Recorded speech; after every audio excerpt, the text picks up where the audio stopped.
Welcome to Luca is a Billionaire, where the only thing I invest in is your answers. You start by setting your camera to RAW. This preserves full sensor data and gives editing flexibility. Once done, pick a base ISO to minimize noise and choose aperture or manual to control depth of field and exposure.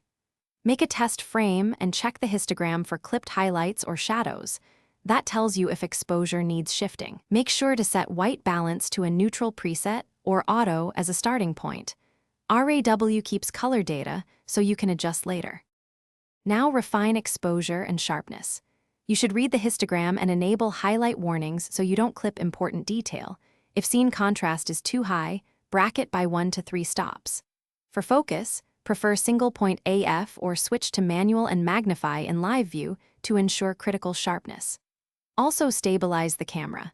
Use a tripod or follow the reciprocal shutter rule for handheld shooting and trigger with a cable, remote, or 2-second timer to remove vibration for the cleanest RAW. Finally, transfer your RAW files to a dedicated backed-up folder and never overwrite originals.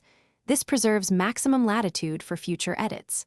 Open them in a non-destructive editor, then balance exposure, recover highlights, set white balance, and apply sensible noise reduction. Sharpen selectively. Once satisfied, export to the required format and resolution. If colors look off after editing, check that you're using the correct color space and camera profile. Changing the profile or redoing white balance.